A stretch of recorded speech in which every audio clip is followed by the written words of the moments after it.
ساتھیوں السلام علیکم۔ میں آپ سبھی کا اس یوٹیوب چینل میں خیر مقدم کرتا ہوں، استقبال کرتا ہوں۔ میں آج سہیل عظیم آبادی دوارا لکھی گئی افسانہ بھابھی جان کے بارے میں پڑھ کر بتاؤں گا اور سمجھاؤں گا۔ اس ویڈیو کو آپ لوگ آخر تک دیکھیے گا اور اس ویڈیو سے آپ لوگوں کو بہت زیادہ فائدہ ہوگا اور بہار بورڈ ایگزام کے لیے یہ بہت ہی مختصر ترین سوالات کے لیے بہت ضروری ہے اور بہت فائدہ مند ہوگا۔ دیکھیے، بھابھی جان۔ جب رقیہ بھابھی یاد آتی ہیں تو میرا سر خود بخود جذبہ احترام سے جھک جاتا ہے اور ایسا محسوس ہوتا ہے کہ جیسے ان کی ذات سراپا روشنی ہے۔ بھابھی جان ایک کردار ہے، سب سے مین کردار بھابھی جان کا ہے۔ مطلب ایک عورت ہوتی ہے بھابھی جان اور اس کا نام ہے رقیہ بھابھی۔ بھابھی جان جس کو بول رہے ہیں وہ ہے رقیہ بھابھی۔ رقیہ بھابھی کے کردار کو بہت ہی اچھے طریقے سے دکھایا گیا ہے، مطلب ایک انسپائریشن بتایا گیا ہے کہ کتنی ساری مجبوریاں آنے کے ساتھ بھی اپنے کام میں مصروف ہیں اور سبھی پریشانیوں کو خوشی خوشی جھیل رہے ہیں۔ ان کی یاد کے ساتھ ساتھ مجھے وہ شمع یاد آ جاتی ہے جو کلیسا کی اونچی قربان گاہ پر جلتی اور پگھلتی رہتی ہے، اور جب پادری عبادت ختم کر کے قربان گاہ سے اتر جاتا ہے تو بھی وہ خاموش زبان سے خداوند یسوع کا پیغام سناتی رہتی ہیں، جو دوسروں کا گناہ بخشوانے کے لیے صلیب پر چڑھایا گیا، مگر وہ جو اب تک زندہ ہے اور قیامت تک زندہ رہے گا اور سب کو نجات دلائے گا۔ کلیسا کے معنی ہوتا ہے عیسائیوں کا عبادت گاہ، جہاں پر عیسائی عبادت کرتے ہیں اسے کلیسا کہا جاتا ہے۔ رقیہ بھابھی کی ذات مجھے ایسی ہی شمع معلوم ہوتی ہے جو جلتی اور پگھلتی رہتی ہے لیکن روشنی پھیلاتی اور کچھ بھی کہے بغیر بھی ہر وقت ایک پیغام سناتی رہتی ہیں، ایسا پیغام جو امر ہے۔ رقیہ بھابھی جو ہے مطلب اس افسانہ میں جو کردار نبھائی ہیں، مطلب ایسی پیغام سنائی ہیں جس سے پڑھنے والوں کا دل جو ہے وہ باغ باغ ہو جاتا ہے اور ایسا لگتا ہے کہ ہم بھی رقیہ بھابھی کی طرح محنتی بنے۔ ایسا لگتا ہے، ایسا پیغام سناتی ہیں جس سے لگتا ہے ہم امر ہیں۔ بھابھی نے صبح سویرے آواز دی، خیر تو ہے شہزادے، گھوڑے بیچ کر سوئے ہو، چائے ٹھنڈی ہو رہی ہے۔ رقیہ بھابھی بول رہی ہیں، خیر تو ہے شہزادے، گھوڑے بیچ کر سوئے ہو، چائے ٹھنڈی ہو رہی ہے۔ بھابھی کی آواز سن کر میں اٹھ بیٹھا، وہ مسکرا دیے اور بولے۔ بھابھی کی آواز سن کر اختر جو ہے وہ اٹھ بیٹھا اور بھابھی مسکراتے ہوئے بولے، بھائی بات یہ ہے کہ ٹھنڈی چائے مجھ سے پی نہیں جاتی اور بچوں کو اسکول بھیجنا بھی ہے۔ اختر بول رہے ہیں، بھابھی یہی تو مصیبت ہے آپ کے ساتھ، صبح ہوئی اور اٹھا کر بیٹھا دیا، ہم لوگوں کو بھی آپ طالب علم سمجھتی ہیں۔ بھابھی صبح جگتی تھی تو وہ اپنے دیور کو بھی جگا دیے تھے تاکہ جو بھابھی کی بیٹی سب کو اسکول پہنچانا رہتا تھا۔ بھابھی بولے، تو آج تم کون بوڑھے ہو چکے ہو، بھائی اٹھو جلدی کرو۔ بھابھی نے ہاتھ پکڑا اور بستر سے کھینچ لیا، میں زمین پر کھڑا ہو گیا، وہ ہنسنے لگی۔ بھابھی جو ہیں وہ بہت ہی محنتی ہیں، وہ اختر کے ساتھ بھی ویسا ہی، مطلب وہ اپنے دیور کے ساتھ بھی ویسا ہی سلوک کرتے تھے جیسے اپنے بچوں کے ساتھ کرتے تھے۔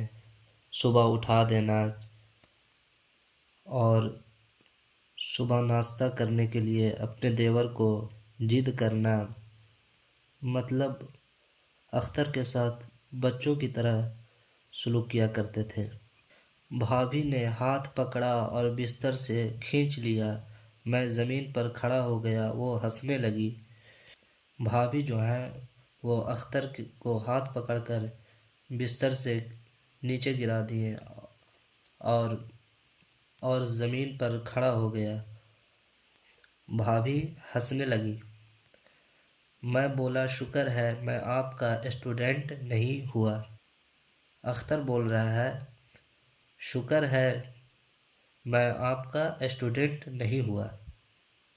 باتیں نہ بناؤ، چائے ٹھنڈی ہو رہی ہے، بچے بیٹھے ہیں۔ بھابھی بول رہی ہیں باتیں نہ بناؤ، چائے ٹھنڈی ہو رہی ہے، بچے بیٹھے ہیں۔ رقیہ بھابھی کی جو بیٹی ہے وہ بیٹھی ہوئی ہے اسکول جانے کے لیے۔ لیکن مجھے نیند آ رہی ہے بھابھی، رات بھر نہیں سو سکا ہوں۔ میں نے احتجاج کرتے ہوئے کہا چائے کے بعد دوسری قسط سو لینا۔ اختر بول رہے ہیں رات بھر سو نہیں سکا ہوں۔ میں نے احتجاج کرتے ہوئے کہا، احتجاج کے معنی ہوتا ہے انکار کرتے ہوئے۔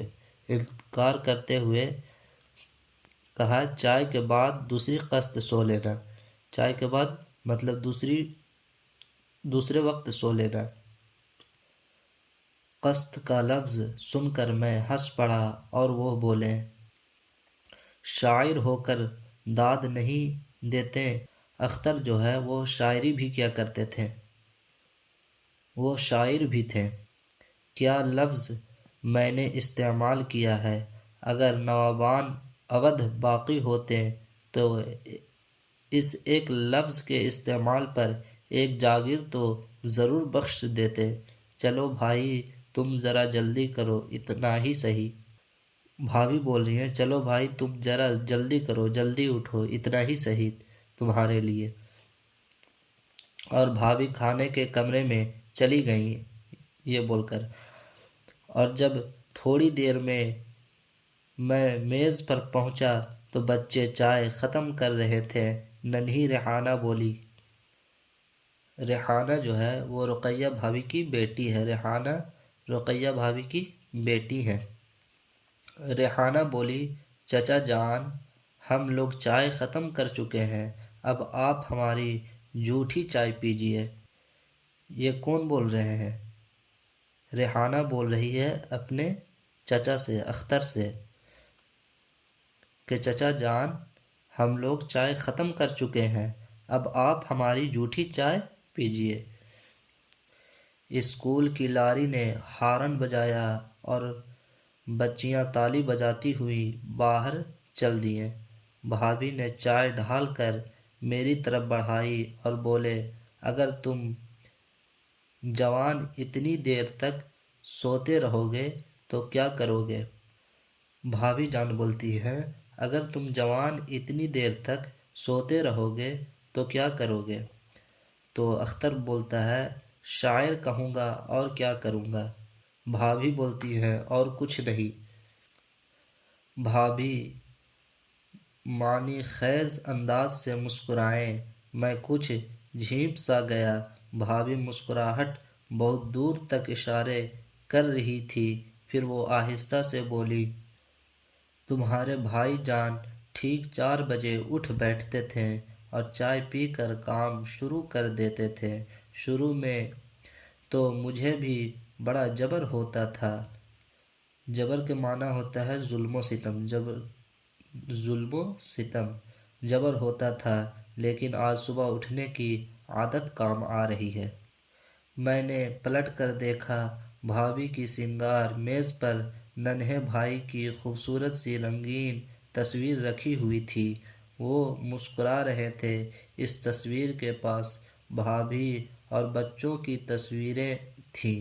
اب سنگار میز نام کا تھا، اس پر بچوں کی کتابوں کا ڈھیر تھا اور شاید ایک کنگھی کے علاوہ میز پر سنگار کی کوئی دوسری چیز بھی نہ تھی۔ رقیہ بھابھی اداس ہو گئے اور بولے۔ رقیہ بھابھی کے جو شوہر تھے وہ ہمیشہ جیل چلا جاتا تھا، وہ سیاست کرتے تھے، اسی وجہ سے ان کے میز پر بہت سارا کتابیں رکھا ہوا رہتا تھا، لیکن اب ایک کنگھی کے علاوہ کچھ نہیں ہے۔ اختر نہ جانے تمہارے بھائی جان آج کس حال میں ہیں، دیکھو ان کے مقدمے کا کیا ہوتا ہے۔ 1000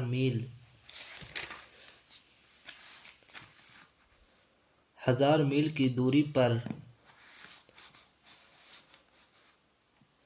1000 میل کی دوری پر ان کے کوئی کام بھی نہیں آ سکتی۔ چند ہی دنوں میں ان کے مقدمے کا فیصلہ ہونے والا ہے۔ بھابھی جو ہمیشہ پھولوں کی طرح ہنسنے اور بلبل کی طرح چہکتے رہنے کی عادی تھی، بالکل اداس اور چپ تھی، لیکن یکایک کسی کے پاؤں کی چاپ سنائی دی، پھر آواز آئی، میں آ سکتی ہوں؟